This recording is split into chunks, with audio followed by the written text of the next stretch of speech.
ನಮಸ್ತೆ, welcome back to my channel and welcome to Thiruvananthapuram Shri Anantha Padmanabha ಸ್ವಾಮಿ.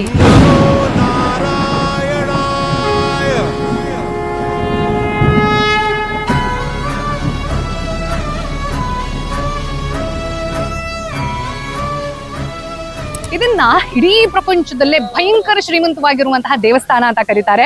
ಜೊತೆಗೆ ಒಂದು ಹಿಸ್ಟ್ರಿಯ ಚಂದ ಕಥೆ ಇದೆ ಈ ದೇವಸ್ಥಾನಕ್ಕೆ.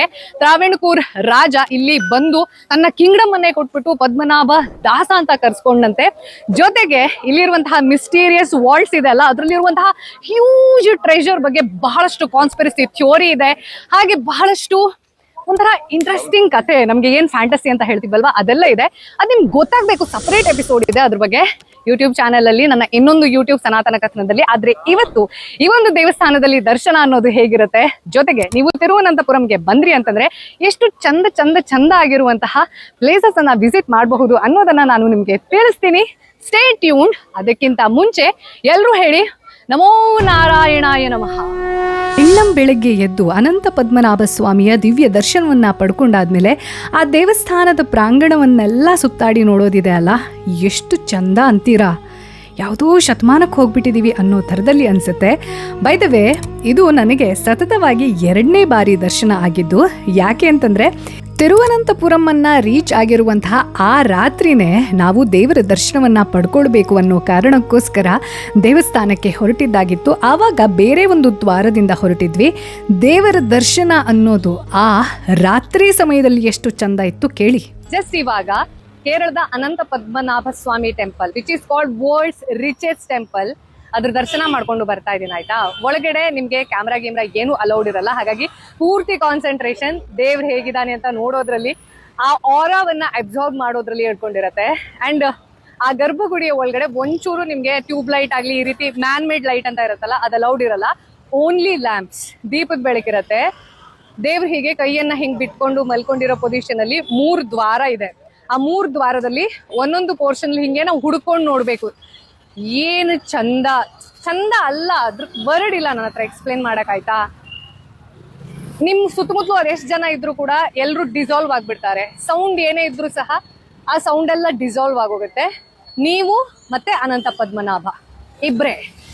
ಅಂಡ್ ದ ಬ್ಯೂಟಿ, ಆ ದೀಪದ ಬೆಳಕು ಕಾಣಿಸುತ್ತೆ, ಕಾಣಿಸಿಲ್ಲ ಅನ್ನೋ ಥರದಲ್ಲಿ ಅನ್ಸುತ್ತೆ. ಕಣ್ಣು ಅಲ್ಲೇ ನೆಟ್ ಬಿಟ್ಟಿರುತ್ತೆ. What a feeling. ಡಿವ್ಯೋಷನ್ಗೂ ಮೀರಿರೋ ಏನೋ ಒಂದು ಫೀಲಿಂಗ್ ಅಂತ ಹೇಳ್ಬೋದು. That is Anantha Padmanabha Swamy temple for you. The next morning. ಹೀಗೆ ಸತತವಾಗಿ 2 ಬಾರಿ ನಮ್ಮ ಅನಂತ ಪದ್ಮನಾಭ ಸ್ವಾಮಿಯ ದಿವ್ಯ ದರ್ಶನವನ್ನ ಪಡ್ಕೊಂಡಾದ್ಮೇಲೆ ಆ ಕಲ್ಯಾಣಿ ಸುತ್ತಮುತ್ತಲೂ ಓಡಾಡೋದಿದೆ ಅಲ್ಲ, ಕಣ್ಣಿಗೆ ಹಬ್ಬ, ಮನಸ್ಸಿಗೆ ಪರಮ ಶಾಂತಿ. ದೇವಸ್ಥಾನದ ಒಳಾಂಗಣ ಇರಬಹುದು, ಪ್ರಾಂಗಣ ಇರಬಹುದು, ಹೊರಾಂಗಣ ಇರಬಹುದು, ಎಲ್ಲವೂ ಚಂದ. ಜೊತೆಗೆ ಇಲ್ಲಿರುವಂತಹ ಕಲ್ಯಾಣಿಯಲ್ಲಿ ದಪ್ಪ ಮೀನುಗಳಿದ್ದಾವೆ. ಆಯಿತಾ, ಸಾಮಾನ್ಯವಾಗಿ ವಿಷ್ಣು ದೇವರು ಎಲ್ಲಿರ್ತಾರೋ ಅಲ್ಲಿ ಎಲ್ಲ ಸಹ ಈ ಮೀನುಗಳಿಗೆ ಒಂದು ಪ್ರೊಟೆಕ್ಷನ್ ಅಂತ ಹೇಳಬಹುದು. ಯಾರೂ ಸಹ ಮೀನುಗಳಿಗೆ ತೊಂದರೆ ಕೊಡಂಗೂ ಇಲ್ಲ ಅಥವಾ ಅವ್ರನ್ನ ಹಿಡಿಯೋ ಹಾಗೂ ಇಲ್ಲ.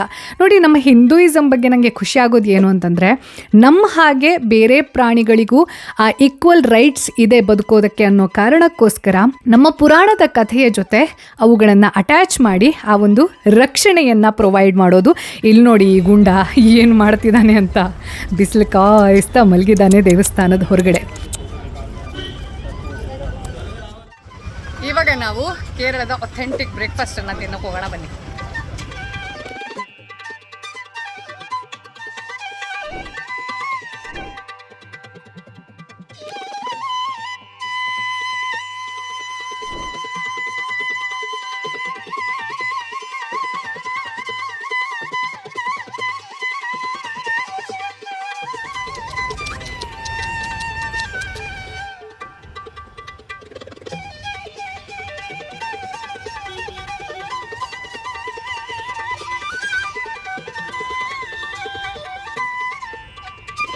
ಕೇರಳದ ಬಗ್ಗೆ ನನಗೆ ಖುಷಿ ಆಗೋದು ಏನಕ್ಕೆ ಗೊತ್ತಾ, ಒಂದು ಅಲ್ಲಿರುವಂತಹ ನ್ಯಾಚುರಲ್ ಬ್ಯೂಟಿ, ಜೊತೆಗೆ ಅರ್ಬನೈಸೇಷನ್ ಅನ್ನೋದು ತುಂಬ ಸಸ್ಟೈನೇಬಲ್ ವೇಯಲ್ಲಿ ಮೇಂಟೈನ್ ಮಾಡ್ತಿದ್ದಾರೆ. ರೂಲ್ಸ್ ಪ್ರಕಾರದಲ್ಲೇ ಟ್ರೀಟ್ ಮಾಡ್ತಾರೆ ಅನ್ನೋದಿದೆ ಅಲ್ಲ, well organised, which makes me very happy.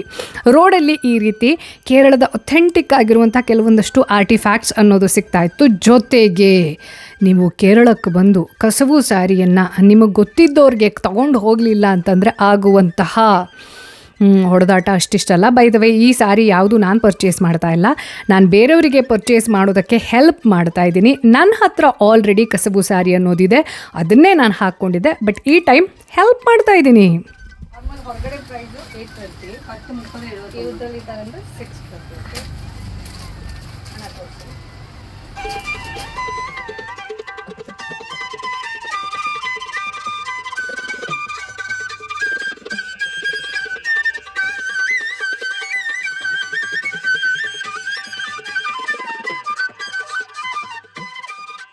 Later that same evening. ಇದೊಂಥರ ಸ್ಪೆಷಲ್ ಬೀಚ್ ಆಯಿತಾ. ಯಾಕೆ ಅಂತ ಕೇಳ್ತೀರಾ ಅಂತಂದರೆ, ಇದು ಒಂದು ರೀತಿಯಲ್ಲಿ ಮುಂಬೈನ ಮರೀನ್ ಡ್ರೈವ್ ಇದೆ ಅಲ್ಲ, ಅದರದ್ದೇ ಒಂದು ಕ್ರೂಡ್ ವರ್ಷನ್ ಅಂತ ಹೇಳ್ಬೋದು. ತಿರುವನಂತಪುರಂನಿಂದ ಒಂದು 12 ಕಿಲೋಮೀಟರ್ ದೂರದಲ್ಲಿದೆ. ಈ ಕಡೆ ರೋಡು, ಆ ಕಡೆಯಲ್ಲಿ ಒಂದು ಸಣ್ಣ ಬ್ಯಾರಿಕೇಡು, ಒಂದಷ್ಟು ರಾಕ್ಸ್, ಅದಾದಮೇಲೆ ಡೈರೆಕ್ಟ್ ಬೀಚ್. ಎಷ್ಟು ದೊಡ್ಡ ದೊಡ್ಡ ದೊಡ್ಡ ದೊಡ್ಡ ಅಲೆ ಬರ್ತಾ ಇತ್ತು ಅಂತಂದರೆ ಮಜಾ ಅಂತಂದರೆ ಮಜಾ ಬಂತು ಆ ಅಲೆಯನ್ನು ನೋಡ್ತಾ ನೋಡ್ತಾ. ಜೊತೆಗೆ ಟ್ರಿಪ್ ಇಲ್ಲಿಗೆ ಮುಗ್ದಿಲ್ಲ, ಇನ್ನೂ ಬೇರೆ ಬೇರೆ ಕಡೆ ಹೋಗೋದಿದೆ. ಅದು ಆಧ್ಯಾತ್ಮಿಕ ಪ್ಲೇಸ್ ಇರಬಹುದು, ರಿಲಿಜಿಯಸ್ ಪ್ಲೇಸ್ ಇರಬಹುದು, ನ್ಯಾಚುರಲ್ ಬ್ಯೂಟಿ ಇರಬಹುದು, ಏನೇ ಇರಬಹುದು. ಎಲ್ಲಕ್ಕಿಂತ ಮೊದಲು ನಮ್ಮ ಶಿವ ಎಲ್ಲಿ ಕರೆಸ್ಕೊಳ್ತಾನೋ ನನ್ನನ್ನು ಅಲ್ಲಂತೂ ಮಿಸ್ ಮಾಡದೇ ಹೋಗ್ತೀನಿ. ಜೊತೆಗೆ ಕೇರಳದಲ್ಲಿ ಕೆಲವೊಂದಷ್ಟು ಇನ್ನೂ ಅಷ್ಟೆಲ್ಲ ಪಾಪ್ಯುಲರ್ ಆಗಿಲ್ಲ, ಅಂದರೆ ನೀವು ರೀಲ್ಸಲ್ಲಿ ನೋಡಿರಬಹುದು, ಬಟ್ ಇನ್ನೂ ಜಾಸ್ತಿ ಪಾಪ್ಯುಲರ್ ಆಗದೇ ಇರುವಂಥ ಕೆಲವೊಂದಷ್ಟು ಪ್ಲೇಸಸ್ ಇದೆ. ತುಂಬ ಚೆಂದ ಇದೆ. ಜೊತೆಗೆ ಇಲ್ಲಿ ನೋಡಿ, ಇದನ್ನು ನೋಡಿದಾಗ ನಿಮಗೇನು ನೆನಪಾಗುತ್ತೆ? ಅನಕೊಂಡ ಮೂವಿ. ಎಸ್, ಇದಾದ ಮೇಲೆ ಅಲ್ಲಿರುವಂಥ ಕೆಲವೊಂದಷ್ಟು ಬೀಚಸ್ ಇದೆ ಅಲ್ಲ, ಅದನ್ನು ಎಷ್ಟು ಕ್ಲೀನಾಗಿ ಮೇಂಟೈನ್ ಮಾಡಿದ್ದಾರೆ ಅಂತಂದರೆ, ಹಾಗೆ ಎಷ್ಟು ಸ್ಟ್ರಿಕ್ಟಾಗಿ ರೂಲ್ಸನ್ನು ಫಾಲೋ ಮಾಡಿಸ್ತಾರೆ ಅಂತಂದರೆ ಐ ಫೆಲ್ಟ್ ಸೋ ಹ್ಯಾಪಿ. ಇದರ ಜೊತೆಗೆ ಅಲ್ಲಿರುವಂತಹ ಒಂದು ಹಿಲ್ ಸ್ಟೇಷನ್, ಆ ಹಿಲ್ ಸ್ಟೇಷನ್ಗೆ ಹೋಗ್ತಾ ಇರಬೇಕಿದ್ರೆ ಮಳೆ ಬಂದಿದ್ದು, ಒಂದು ಜಲಪಾತಕ್ಕೆ ಹೋಗಿದ್ದು, ಆ ಜಲಪಾತಕ್ಕೆ ಹೋಗುವಾಗ ಒಂದಷ್ಟು ಒಳ್ಳೊಳ್ಳೆ ಅನುಭವ ಆಗಿದ್ದು, ಇದು ಎಲ್ಲವೂ ಸಹ ಮುಂದಿನ ಎಪಿಸೋಡ್ನಲ್ಲಿ ನಿಮಗೆ ತೋರಿಸೋಕೆ ನಾನಂತೂ ಕಾಯ್ತಾ ಇರ್ತೀನಿ. ನೀವು ಕಾಯ್ತಾ ಇರ್ತೀರಾ ಅಂತ ಅಂದ್ಕೊಳ್ತೀನಿ. ಹೌದು ಅಂತ ಆದರೆ ದಯವಿಟ್ಟು ಈ ಒಂದು ಚಾನಲನ್ನು ಈಗಲೇ ಸಬ್ಸ್ಕ್ರೈಬ್ ಮಾಡಿ, ನೋಟಿಫಿಕೇಷನ್ ಬೆಲ್ಲನ್ನು ನೀವು ಪ್ರೆಸ್ ಮಾಡಲಿಲ್ಲ ಅಂತಂದರೆ ನಾನು ಅಪ್ಲೋಡ್ ಮಾಡಿದ ತಕ್ಷಣ ನಿಮಗೆ ಗೊತ್ತೇ ಆಗೋದಿಲ್ಲ. ಹಾಗಾಗಿ ದಯವಿಟ್ಟು subscribe, like, comment, share and do whatever else you want to do, but only good intentions. Take care. Bye bye. Om Namah Shivaya. Jai Hind. So everybody sing. One love, my beautiful